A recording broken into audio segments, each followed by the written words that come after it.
اعوذ باللہ من الشیطان الرجیم بسم اللہ الرحمن الرحیم۔ ناظرین محترم السلام علیکم ورحمۃ اللہ وبرکاتہ۔ میں ہوں آپ کا میزبان محمد رئیس احمد۔ 24ویں پارے کا الحمدللہ آغاز کیا جا چکا ہے کل، اور آج دوسرا ربع تلاوت کیا جائے گا، ترجمہ پیش کیا جائے گا اور تفسیر پیش کی جائے گی۔ تلاوت کلام الرحمن کے لیے تشریف فرما ہے ممتاز و معروف قاری جناب قاری نعمان نعیمی۔ السلام علیکم ورحمۃ اللہ وبرکاتہ۔ وعلیکم السلام ورحمۃ اللہ وبرکاتہ۔ اور تفسیر کے لیے ممتاز و معروف عالم دین حضرت علامہ مفتی محمد اسماعیل نورانی صاحب تشریف فرما ہے۔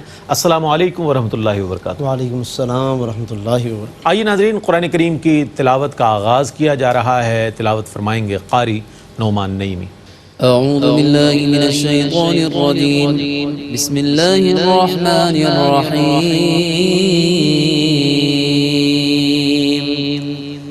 حامیم،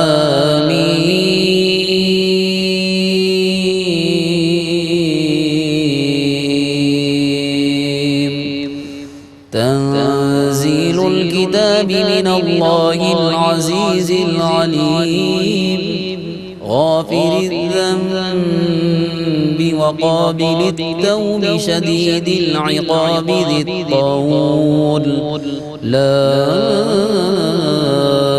الہ الا هو الیہ المصیر۔ میں اللہ کی پناہ میں آتا ہوں شیطان مردود سے۔ اللہ ہی کے نام سے شروع کرتا ہوں جو نہایت رحم فرمانے والا بہت مہربان ہے۔ حامیم، اس کتاب کو نازل کرنا اللہ کی طرف سے ہے جو بہت غلبے والا بے حد علم والا ہے، گناہوں کو بخشنے والا اور توبہ قبول فرمانے والا، بہت سخت عذاب دینے والا صاحب فضل ہے۔ اس کے سوا کوئی عبادت کا مستحق نہیں ہے، اسی کی طرف سب کو لوٹنا ہے۔ ما يجادل في آيات الله إلا الذين كفروا فلا يغرك تقلبهم في البلاد۔ اللہ کی آیتوں میں صرف کفار جھگڑا کرتے ہیں، سو شہروں میں ان کے چلنے پھرنے سے اے مخاطب تم دھوکے میں نہ آنا۔ كذبت قبلهم قوم نوح والأحزاب من بعدهم، وهمت كل أمة برسولهم ليأخذوه وجادلوا بالباطل ليدحضوا به الحق فأخذتهم فكيف كان عقاب۔ ان سے پہلے نوح کی قوم نے اور ان کے بعد دیگر گروہوں نے تکذیب کی تھی، اور ہر امت نے اپنے رسول پر قابو پانے کا ارادہ کیا تھا اور باطل باتوں سے جھگڑا کیا تھا تاکہ وہ اس کے ذریعے حق کو مغلوب کر دیں۔ پس میں نے ان کو اپنی گرفت میں لے لیا تو کیسا تھا میرا عذاب۔ وَكَذَلِكَ حَقَّتْ كَلِمَةُ رَبِّكَ عَلَى الَّذِينَ كَفَرُوا أَنَّهُمْ أَصْحَابُ النَّارِ۔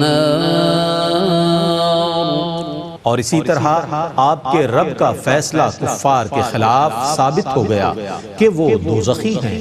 الذين يحملون العرش ومن حوله يسبحون بحمد ربهم ويؤمنون به ويستغفرون للذين آمنوا ربنا وسعت كل شيء رحمة وعلما فاغفر للذين تابوا واتبعوا سبيلك وقهم عذاب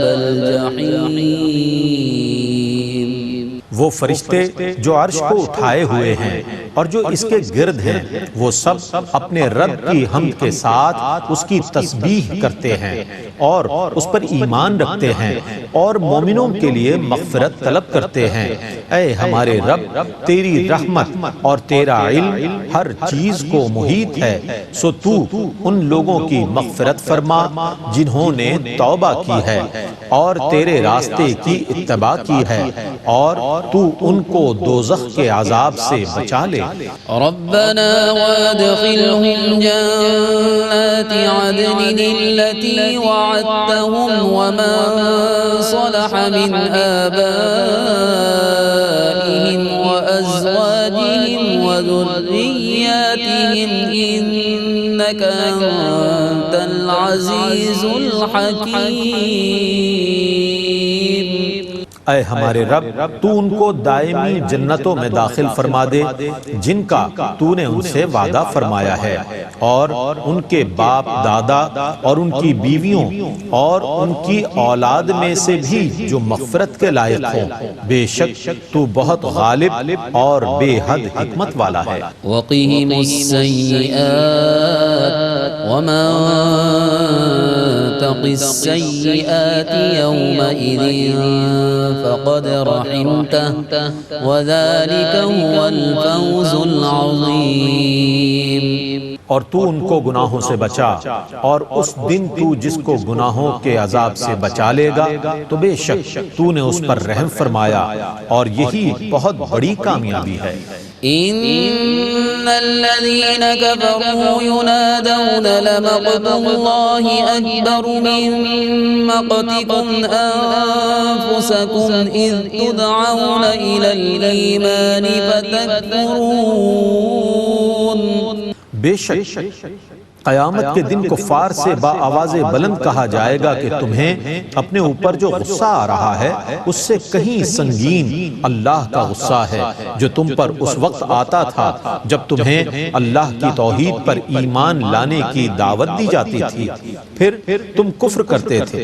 قالوا ربنا امتنا اثنتين واحييتنا اثنتين فاعترفنا بذنوبنا فهل إلى خروج من سبيل۔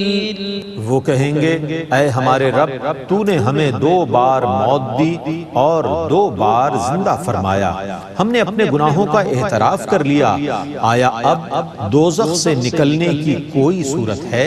ذلكم بأنه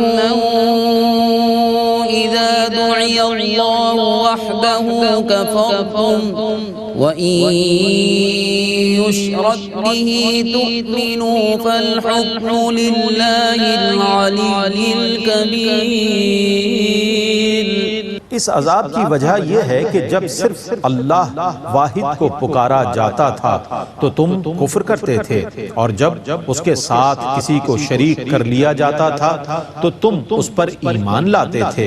پس فیصلہ صرف اللہ ہی کا ہے جو بہت بلند اور بہت بڑا ہے۔ هو الذي يريكم آياته وينزل لكم من السماء رزقا وما يتذكر إلا من ينيب۔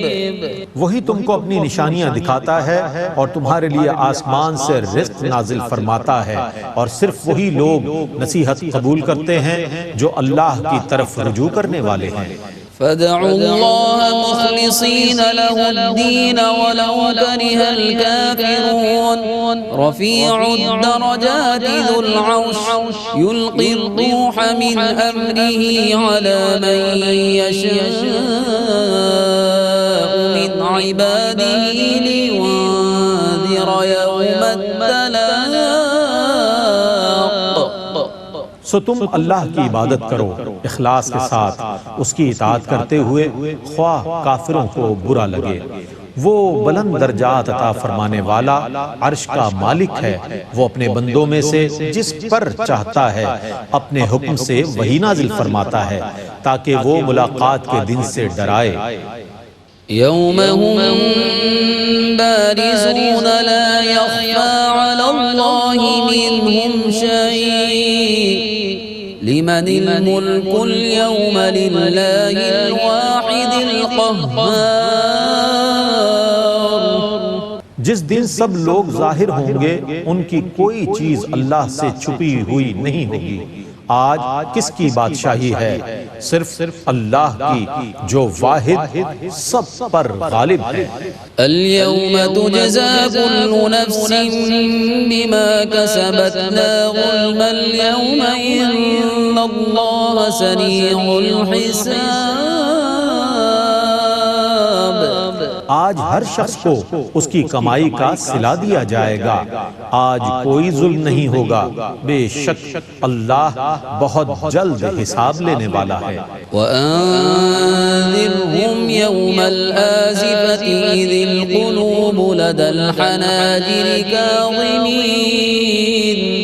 مَا لِلظَّالِمِينَ مِنْ حَمِيمٍ وَلَا شَفِيعٍ اور آپ ان کو بہت قریب آنے والے دن سے ڈرائیے جب وفور دہشت سے دل منہوں کو آ جائیں گے، لوگ غم کے گھونٹ بھرے ہوئے خاموش ہوں گے، ظالموں کا نہ کوئی دوست ہوگا نہ ایسا سفارشی جس کی سفارش قبول کی جائے۔ يعلم خائنة الأعين وما تخفي الصدور والله يقضي بالحق والذين يدعون من دونه لا يقضون بشيء إن الله هو السميع البصير۔ خیانت کرنے والی آنکھوں کو اور سینے میں چھپی ہوئی باتوں کو اللہ خوب جانتا ہے، اور اللہ ہی حق کے ساتھ فیصلہ فرماتا ہے، اور اللہ کو چھوڑ کر یہ جن کی پرستش کرتے ہیں وہ کسی چیز کا فیصلہ نہیں کر سکتے، بے شک اللہ ہی بہت سننے والا اور خوب دیکھنے والا ہے۔ أولم يسيروا في الأرض فينظروا كيف كان عاقبة الذين كانوا من قبلهم كانوا هم أشد منهم قوة وآثارا في الأرض فأخذهم الله بذنوبهم وما كان لهم من الله من کیا ان کافروں نے زمین میں سفر نہیں کیا تاکہ یہ اپنے سے پہلے لوگوں کا انجام دیکھ لیتے جو ان سے زیادہ طاقتور تھے، اور زمین میں ان کے اثرات بھی بہت زیادہ تھے، اس کے باوجود اللہ نے ان کو ان کے گناہوں کی وجہ سے پکڑ لیا اور ان کو اللہ کے عذاب سے بچانے والا کوئی نہ تھا۔ ذلك بأنهم كانت تأتيهم رسلهم بالبينات فكفروا فأخذهم الله إنه قوي شديد العقاب۔ اس کی وجہ یہ تھی کہ ان کے پاس اللہ کے رسول واضح دلائل لے کر آئے تھے، پھر بھی انہوں نے کفر کیا تو اللہ نے ان پر گرفت کی، بے شک وہ بہت قوت والا سخت عذاب والا ہے۔ وَلَقَدْ أَرْسَلْنَا مُوسَى بِآيَاتِنَا وَسُلْطَانٍ مُبِينٍ إِلَى فِرْعَوْنَ وَهَامَانَ وَقَارُونَ فَقَالُوا سَاحِرٌ كَذَّابٌ۔ اور بے شک ہم نے موسیٰ کو اپنی نشانیاں اور روشن معجزے دے کر بھیجا فرعون اور حامان اور قارون کی طرف، تو انہوں نے کہا یہ جادوگر ہے، بہت جھوٹا۔ فَلَمَّا جَاءَهُم بِالْحَقِّ مِنْ عِندِنَا قَالُوا اقْتُلُوا أَبْنَاءَ الَّذِينَ آمَنُوا مَعَهُ واستحيوا نساءهم وما كيد الكافرين إلا في ضلال۔ پھر جب موسیٰ ان کے پاس ہماری طرف سے برحق دین لے کر گئے تو انہوں نے کہا جو لوگ ان پر ایمان لا چکے ہیں ان کے بیٹوں کو قتل کر دو اور ان کی بیٹیوں کو زندہ رہنے دو، اور کافروں کی سازش محض گمراہی پر مبنی ہے۔ وقال فرعون ذروني أقتل موسى وليدع ربه إني أخاف أن يبدل دينكم أو أن يظهر في الأرض الفساد. اور فرعون نے کہا مجھے موسیٰ کو قتل کرنے دو، اور موسیٰ کو چاہیے کہ وہ اپنے رب سے دعا کرے، مجھے یہ خطرہ ہے کہ وہ تمہارے دین کو بدل ڈالے گا یا وہ اس ملک میں بڑا ہنگامہ کرے گا. وقال موسى إني عذت بربي وربكم من كل متكبر لا يؤمن بيوم الحساب. اور موسیٰ نے کہا میں ہر اس متکبر سے جو روز حساب پر ایمان نہیں لاتا اپنے رب اور تمہارے رب کی پناہ میں ہوں. وقال رجل مؤمن من آل فرعون يكتم إيمانه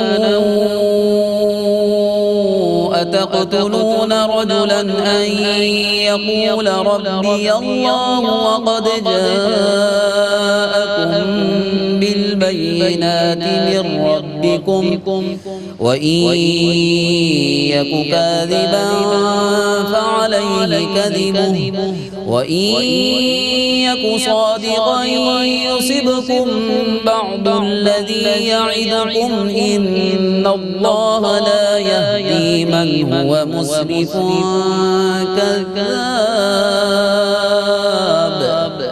اور فرعون کے متبعین میں سے ایک مرد مومن جو اپنا ایمان مخفی رکھتا تھا اس نے کہا کیا تم ایک مرد کو اس لیے قتل کر رہے ہو کہ اس نے کہا میرا رب اللہ ہے، حالانکہ وہ تمہارے رب کی طرف سے نشانیاں لا چکا ہے.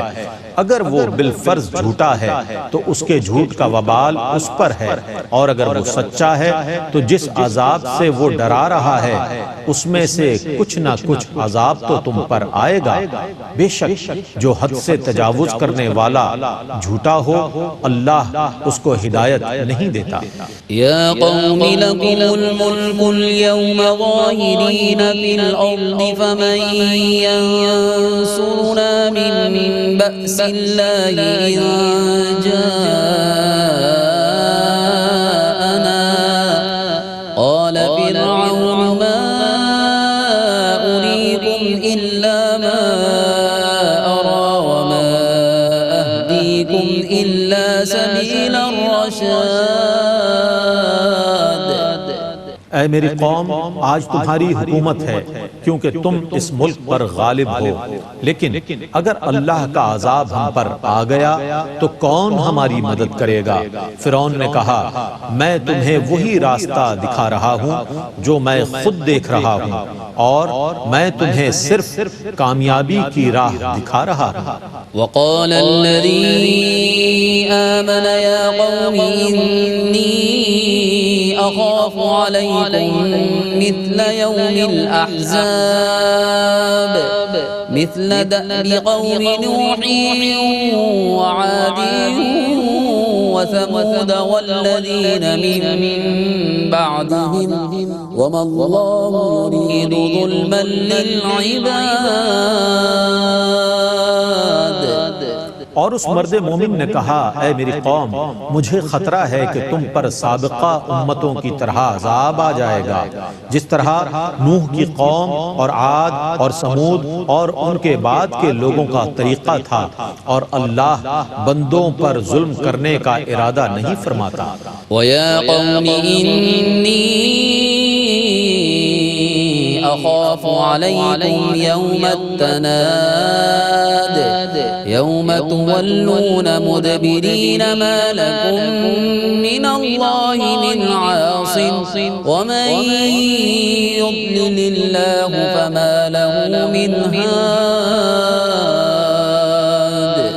اور اے میری قوم مجھے تم پر چیخ و پکار کے دن کا خطرہ ہے جس دن تم پیٹھ پھیر کر بھاگو گے، تمہیں اللہ سے بچانے والا کوئی نہیں ہوگا، اور جس کو اللہ گمراہ کر دے اس کو کوئی ہدایت دینے والا نہیں ہے. وَلَقَدْ جَاءَكُمْ يوسف من قبل بالبينات فما زلتم في شك مما جاءكم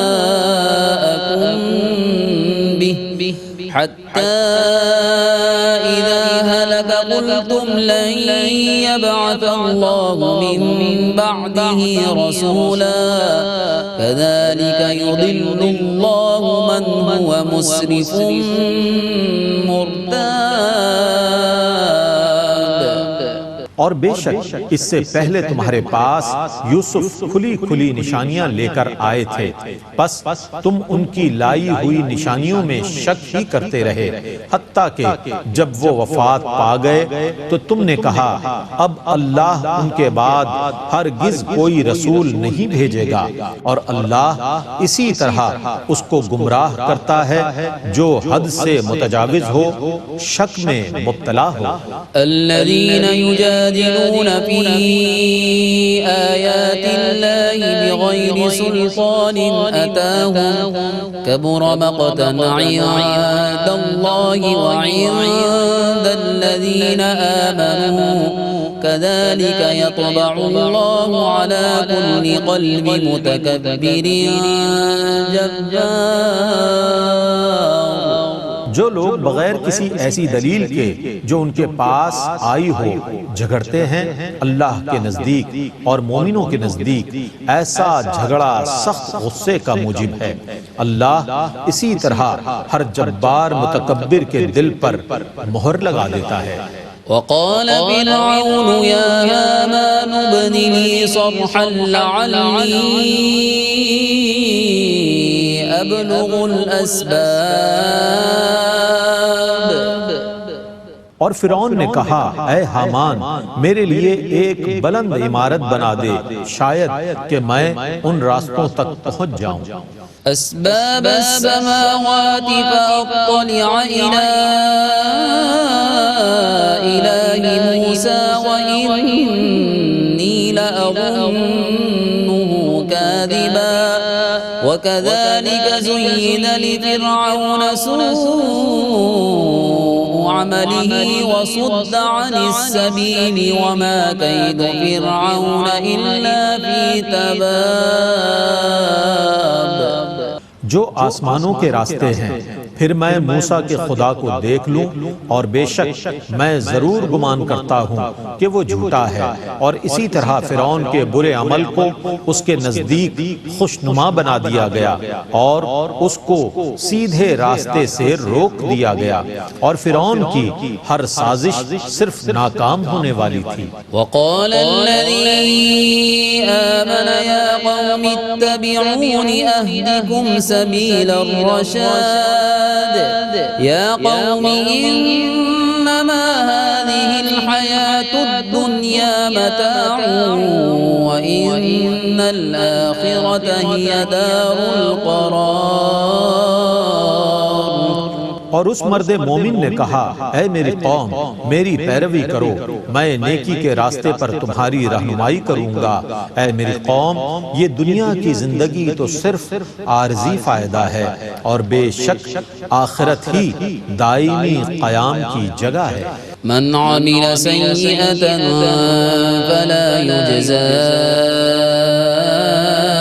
إلا مثلها ومن عمل صالحا من ذكر أو أنثى وهو مؤمن فأولئك يدخلون الجنة يرزقون فيها بغير حساب. جس نے برا کام کیا تو اس کو صرف اسی کے برابر سزا دی جائے گی، اور جس نے نیک کام کیا خواہ وہ مرد ہو یا عورت بشرط یہ کہ وہ مومن ہو تو وہ لوگ جنت میں داخل ہوں گے جس میں انہیں بے حساب رزق دیا جائے گا. وَيَا قَوْمِ مَا لِي أَدْعُوكُمْ إِلَى النَّجَاةِ وَتَدْعُونَنِي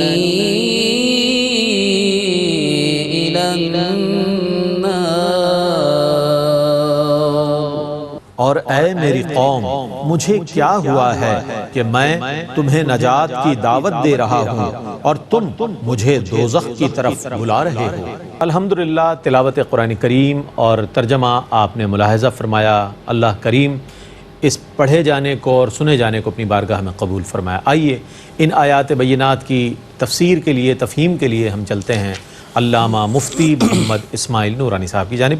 بسم اللہ۔ بسم اللہ الرحمن الرحیم، الحمدللہ رب العالمین، والصلاة والسلام علی سید المرسلین۔ معزز ناظرین، الحمدللہ آج کی اس نشست میں سورۃ المؤمن کا آغاز کیا گیا ہے، اور قرآن کریم کی یہ ان معروف صورتوں میں سے ہے کہ جس کا آغاز اللہ رب العالمین نے لفظ حامیم سے فرمایا ہے، اور اس نام سے یعنی حامیم کے لفظ سے کل 7 صورتیں ہیں تسلسل کے ساتھ کہ جو اللہ رب العالمین نے اسی لفظ حامیم سے جن کا آغاز فرمایا ہے، اور ان 7 صورتوں کو ملا کر حوامیم 7 کہا جاتا ہے، یعنی کہ 7 وہ صورتیں جو حامیم سے شروع ہو رہی ہیں۔ تو یہ پہلی صورت ہے ان حوامیم 7 میں سے کہ جن کو اللہ رب العالمین نے اس لفظ سے شروع فرمایا، اور اس کے بارے میں پھر مختلف اقوال ہیں کہ ہا اور میم سے کیا مراد ہے۔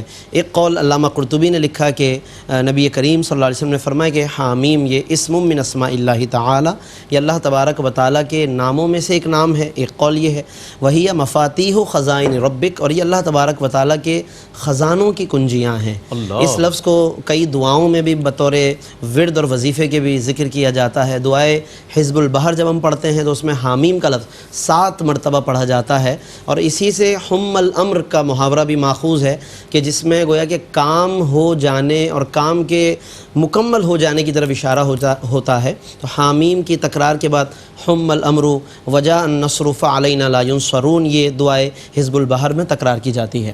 حامیم سے اس کا آغاز ہوا ہے سورۃ المؤمن کا، اور ابتدا میں اللہ رب العالمین نے اپنی کچھ صفات بیان فرمائی اور حمد بیان فرمائی ہے، جس میں فرمایا کہ العزیز العلیم، وہ بہت غالب ہے، علم والا ہے، غافر الذنب، گناہوں کو بخشنے والا ہے، وقابل التوب، اور توبہ قبول فرمانے والا ہے، شدید العقاب، اور سخت سزا دینے والا، ذی الطول، اور بہت کرم فرمانے والا ہے۔ اب یہاں پر ایک بات بڑی اہم کہ غافر الذنب وقابل التوب، یہ 2 صفات اللہ نے بیان فرمائی جس میں اپنی رحمت کی طرف اشارہ فرمایا کہ وہ گناہوں کو معاف فرمانے والا، توبہ قبول فرمانے والا، اور درمیان میں پھر عذاب کا اشارہ دیا ہے، شدید العقابی، کہ وہ عذاب دینے والا ہے یعنی سخت عذاب کا مالک ہے، اور ذی الطول فرمایا کہ وہ بہت زیادہ فضل و کرم فرمانے والا ہے، فضل و کرم کا مالک ہے۔ اب یہاں پر یہ نقطہ ہے کہ درمیان میں عذاب کا ایک اشارہ دیا اور دائیں بائیں فضل و کرم ہے، گویا یہ اشارہ ہے کہ میری رحمت میرے غضب پر غالب ہے، یعنی اللہ تبارک و تعالیٰ اصلاً تو رحمت ہی فرمانے کا ارادہ کرتا ہے، مغفرت ہی کرنا چاہتا ہے، لیکن بندے اپنے بعض اعمال کی وجہ سے وہ گناہ کی طرف چلے جاتے ہیں، پھر وہ عذاب کے حقدار ہو جاتے ہیں۔ تو ہمیں کوشش کرنی چاہیے کہ جب ہمارا رب اس طرح سے توبہ قبول فرمانے والا اور مسلسل مہربانی کرنے کا ارادہ فرمانے والا ہے، تو ہمیں بھی پھر ان کاموں کا زیادہ ارادہ کرنا چاہیے کہ جو کام ہمیں اللہ عز و جل کے قریب کرنے کا باعث بنے۔ اس کے بعد پھر اس صورت میں بھی حسب سابق کچھ اقوام کا ذکر کیا کہ انہیں ان اقوام میں سے ان لوگوں نے جو مکذبین تھے، منکرین و مشرکین تھے، انہوں نے ان اقوام کے رسولوں کو جھٹلایا، اور اس طریقے سے ایک پرانی روش چلی آ رہی ہے۔ تو ان آیات کے ذریعے اللہ رب العالمین نے حبیب دو عالم صلی اللہ علیہ وسلم کو ایک تسلی عطا فرمائی۔ پھر اس کے بعد حاملین عرش کا ذکر کیا ہے، یعنی وہ فرشتوں کی وہ قسم کے جنہیں حاملین عرش کہا جاتا ہے، جن کی ڈیوٹی ہے کہ وہ اللہ کے عرش کو اٹھائے ہوئے ہیں، انہیں حملۃ العرش بھی کہا جاتا ہے، حاملین عرش بھی کہا جاتا ہے۔ فرمایا الذین یحملون العرش ومن حولہ، جو عرش کو اٹھائے ہوئے ہیں اور جو ان کے ارد گرد ہیں، یسبحون بحمد ربہم، وہ اپنے رب کی تسبیح میں اور حمد میں مشغول ہیں، ویؤمنون بہ، اور اللہ پر ایمان رکھتے ہیں، اور اس سے زیادہ ایک اور، یعنی اس کے ساتھ ساتھ ایک کمال یہ کہ ویستغفرون للذین آمنوا، اور اہل ایمان کے لیے بخشش کی دعا کرتے ہیں، یعنی اہل ایمان پر کتنی کرم نوازیاں ہیں کہ وہ اہل ایمان کے جو یہاں زمین پر چل رہے ہیں، زمین پر پھر رہے ہیں، ان کے لیے آپ اندازہ کریں کہ حاملین عرش جو فرشتے ہیں وہ بخشش کی دعائیں کر رہے ہیں۔ یہ اللہ رب العالمین کی بہت کرم نوازی ہے، تو ہمیں اس سے بھی کوئی حیا کرنی چاہیے، اس حوالے سے بھی ہمارے اندر ایک حیا، جب ہم گناہ میں مشغول ہوتے ہیں یا کبھی گناہ کا ارادہ ہونے لگے تو ایک لمحے کے لیے سوچ لیں کہ میں یہاں گناہ کا ارادہ کر رہا ہوں اور ادھر عرش کو اٹھائے ہوئے فرشتے میرے لیے بخشش کی دعا کر رہے ہیں، میں ادھر نماز نہیں پڑھ رہا ہوں اور میرے لیے عرش کو اٹھائے ہوئے ملائکہ بخشش کی دعا کر رہے ہیں، کیا معلوم کہ یہ انداز فکر اختیار کرنے سے کچھ حیا پیدا ہو، کچھ شرم آئے ہمیں، اور ہم اللہ تبارک و تعالیٰ کے طرف بڑھنے کی پھر کوشش کریں، گناہ کا شاید کہ ارادہ کم ہونے لگے۔ تو ہمیں یہ ضرور ان نصیحتیں سوچنی چاہیے اور ان آیات میں ہمیں غور کرنا چاہیے۔ پھر اس کے بعد اس حوالے سے قرآن نے رہنمائی فرمائی سورۃ المومن کی آیتوں میں کہ کفار جو قیامت کے دن جب دیکھیں گے بالکل بے بسی ہے، کوئی چیز کام نہیں آ رہی، نہ بت کام آ رہے ہیں، نہ ان کی ہمیں پوجا کام آ رہی، نہ عبادت، اور نہ کوئی اور چیز کام آ رہی ہے، تو پھر وہاں پہ اپنے آپ پر خوب غم و غصہ کریں گے۔ ایسے موقع پر انہیں کہا جائے گا، ینادونا، ندا کی جائے گی، لمقت اللہ اکبر من مقتکم انفسکم، کہ تمہیں اس وقت جو اپنے آپ سے بیزاری ہو رہی ہے، اپنے آپ پر تمہیں غیظ و غضب ہو رہا ہے، اس سے زیادہ اللہ رب العالمین اس وقت تم سے ناراض ہے۔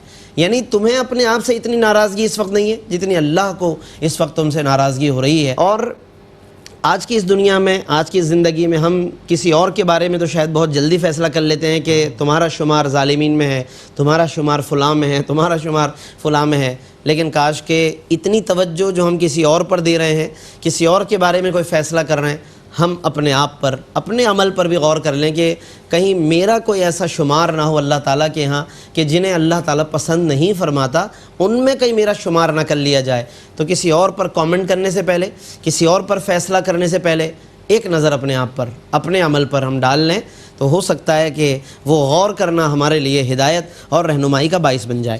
پھر اس کے علاوہ ناظرین، کفار کو اس طرف توجہ دلائی گئی کہ وہ سیر کریں زمین میں اور دیکھیں کہ ان سے پہلے لوگوں کا کیا انجام ہوا، کیونکہ متصل علاقے تھے، بستیاں تھیں کہ جو الٹ دی گئیں، جہاں پر عذاب آئے، اور اس کے علاوہ ایسے بہت سے واقعات قریبی آبادیوں، بستیوں سے، قریب کے علاقوں، ممالک سے جڑے ہوئے، اور کفار تجارتی سفر کیا کرتے تھے، لیکن بس وہ تو تجارت میں اپنے ایسے مگن تھے کہ ان علاقوں سے گزرتے کہ جہاں پر عذاب آیا، مگر بس گزر جاتے تھے، اور آ کر کے پھر وہی عذاب کا مذاق اڑانا، انبیاء کے اور نبی کے متعلق ایسی باتیں کرنا۔ اللہ نے توجہ دلائی، اولم یسیروا فی الارض، کیا زمین میں سیر نہیں کرتے، فینظروا، بس یہ دیکھیں، کیف کان عاقبۃ الذین کانوا من قبلہم، کہ کیسا انجام ہوا ان لوگوں کا جو ان سے پہلے تھے، اور جو پہلے تھے وہ تھے کیسے، کانوا ہم اشد منہم قوۃ، کہ وہ بڑی طاقتور لوگ تھے، وآثارا فی الارض، اور زمین میں ان کے بڑے چھوڑے ہوئے کئی نشانیاں اور علامتیں بھی تھیں، یہ سب کچھ تھا، مگر اس کے باوجود یہ عبرت نہیں کرتے کہ وہ تمام تر طاقتوں کے باوجود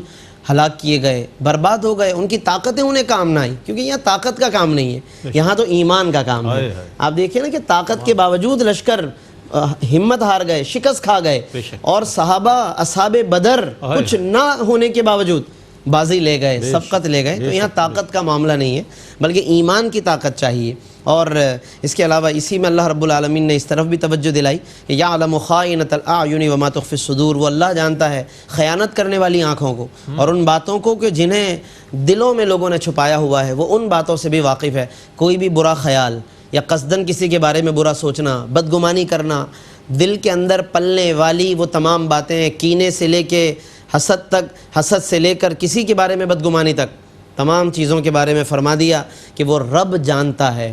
ہمیں شاید یہ اطمینان ہوتا ہے نا، میرے برابر والے کو نہیں پتہ، ہم خوش ہو جاتے ہیں کہ چنے برابر والے کو نہیں پتہ، لیکن اللہ فرما رہا ہے میں تو جانتا ہوں تمہارے دلوں میں کیا چھپا ہوا ہے، تو لہٰذا جب اللہ جانتا ہے تو ہمیں اس بات کا ڈر اور خوف ہونا چاہیے۔ خائنۃ الاعین ایک لفظ ہے یہاں پر ناظرین، آیت نمبر 19 میں سورۃ المومن، خیانت کرنے والی آنکھیں، اس کی مختلف تفاسیر کی گئی ہیں۔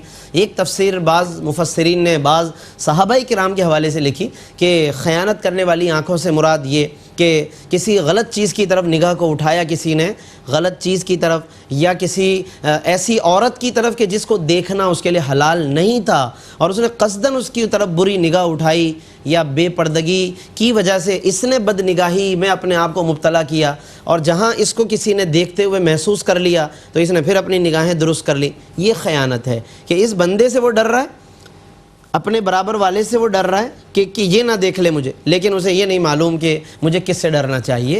تو وہ اللہ کی ذات ہے کہ جس سے ڈرنا چاہیے اور خوف رکھنا چاہیے۔ آج کل سوشل میڈیا کا غلط استعمال، موبائل انٹرنیٹ کے ذریعے سے گناہوں، بے حیائی، بد نظری، بد نگاہی، ان چیزوں کی طرف لوگوں کا بڑھتا ہوا رجحان، اس کے لیے میں سمجھتا ہوں کہ قرآن کی یہ آیت ہم اپنے منشور کے طور پر اپنے سامنے رکھ لیں کہ یعلم خائنۃ الاعین، وہ رب خیانت کرنے والی نگاہوں کو جانتا ہے۔ اگر ہم صبح و شام اس آیت کو اپنے ذہن میں ایک میسج کے طور پر رکھیں، پڑھیں، ریوائز کریں، تو ہو سکتا ہے کہ ہمارے اندر یہ آیت ایک نصیحت کا باعث بن جائے اور اللہ تبارک و تعالی ہمیں اس حوالے سے رہنمائی عطا فرما دے۔ پھر اس کے بعد ناظرین، اس میں خاص طور پر حضرت موسیٰ علیہ السلام کے واقعے کا ذکر ہے، اور اس واقعے میں پھر ایک خاص پہلو کہ جس میں فرعون نے حضرت موسیٰ کی بڑھتی ہوئی مقبولیت سے پریشان ہو کر ان کو شہید کرنے کا ناپاک ارادہ کیا۔ یعنی فرعون پہلے تو اپنے طور پہ طاقت کا استعمال کرتا رہا، دھونس دھمکی کا استعمال کرتا رہا، ڈرانے کا، اور جو وہ کر سکتا تھا، لیکن جب کسی طرح سے وہ کارگر ثابت نہ ہوئی اس کی کوششیں، اور اب دیکھا کہ حضرت موسیٰ کی مقبولیت بڑھتی جا رہی، تو اس نے پھر شہید کرنے کا ناپاک ارادہ کیا۔ تو اس کا کچھ اللہ رب العالمین نے احوال بیان فرمایا، اور کہتا ہے، فرعون کہتا ہے کہ ذرونی اقتل موسیٰ، مجھے چھوڑ دو کہ میں موسیٰ کو شہید کر دوں، ولیدع ربہ، اور وہ بھی اپنے رب کو بلا لے۔ یہ انداز جارحانہ، بے باکی اللہ کے مقابلے میں، جبکہ ظاہر ہے کہ اس کے پاس اس وقت نظر آ گیا کہ کتنی طاقت ہے، جب سمندر کی موجوں کے نظر اس کو کیا گیا، کچھ نہ کر پایا وہ، اور وہاں بھی اللہ فرما رہا ہے فَالْيَوْمَ نُنَجِّيكَ بِبَدَنِكَ، کہ ہم تمہارے بدن کو اسی طرح واپس لے آئیں گے سمندر سے۔ باقی سب غرق ہو گئے، فرعون کو ایسے ہی نکال لیا اللہ نے، لِتَكُونَ لِمَنْ خَلْفَكَ آیَةً، تاکہ تمہارا یہ بدن پیچھے والوں کے لیے عبرت کا نشان بن جائے۔ تو دیکھیے کہ اللہ رب العالمین کی قدرت کس طرح سے نظر آ رہی ہے۔ تو اس پر حضرت موسیٰ نے صرف اتنا ہی کہا، جب اس نے قتل کرنے کا منصوبہ بنایا تو حضرت موسیٰ نے کیا خوبصورت بات کہی، انی عذت بربی وربکم، کہ میں اپنے رب اور تمہارے رب کی پناہ میں آتا ہوں، من کل متکبر، ہر متکبر کے شر سے، لا یؤمن بیوم الحساب، کہ جو یوم حساب پر ایمان نہیں رکھتا۔ اس کے بعد ناظرین پھر رجل مومن کا ایک ذکر آ رہا ہے، جس کو انشاءاللہ ہم اگلی گفتگو میں شامل کریں گے۔ اسی مومن کے لفظ ہی پر اس صورت کا نام سورۃ المؤمن ہے۔ ایک رجل مومن جو فرعون کی قوم سے اس کا تعلق تھا، لیکن دل ہی دل میں وہ اسلام لے آیا، اس کو حضرت موسیٰ کی باتیں سمجھ میں آ گئیں، اور وہ دل ہی دل میں شمع توحید اس کے دل میں روشن ہو گئی، فروزہ ہو گئی، اور وہ اندر سے اسلام لے آیا۔ اس نے حضرت موسیٰ کی حمایت کس طرح کی، کیسے قوم کو قائل کرنے لگا، یہ ایک تفصیلی احوال ہے اس رجل مومن کی، کیا تقریریں ہیں، کیا اس کی باتیں، حتیٰ کہ قوم خود اس کی مخالف ہو گئی، اس رجل مومن کو قتل کرنے کے در پہ ہو گئی۔ انشاءاللہ اس کو ہم آگے بیان کریں گے۔ اللہ رب العالمین ہمیں قرآن کریم کی نصائح پر عمل کرنے، اور اس میں بار بار جو ہمارے اخلاقیات سے تعلق ہے، ایمانیات سے تعلق ہے، اللہ ہمیں ان سب باتوں پر غور کرنے کو سمجھنے کی توفیق عطا فرمائے۔ آمین۔ وآخر دعوانا ان الحمدللہ رب العالمین۔ بہت شکریہ مفتی صاحب، جزاک اللہ۔ ناظرین محترم، اس طور پر آج 24ویں پارے کا دوسرا ربع جو ہے وہ مکمل ہوا۔ سورۃ المؤمن جو ہے اس کا آغاز بھی ہوا اور وہ جاری و ساری ہے۔ انشاءاللہ کل بھی تلاوت کی جائے گی، ترجمہ پیش کیا جائے گا اور تفسیر پیش کی جائے گی۔ اللہ تعالیٰ سے دعا ہے کہ اللہ تعالیٰ قرآن کریم کا عرفان ہمیں نصیب فرمائے، قرآن کریم کا فیضان نصیب فرمائے، ARYQ TV کی اس کوشش کو اپنی بارگاہ اقدس میں قبول و منظور فرمائے۔ اس کے ساتھ ہی اپنے میزبان محمد رئیس احمد کو اجازت دیجیے۔ اللہ حافظ۔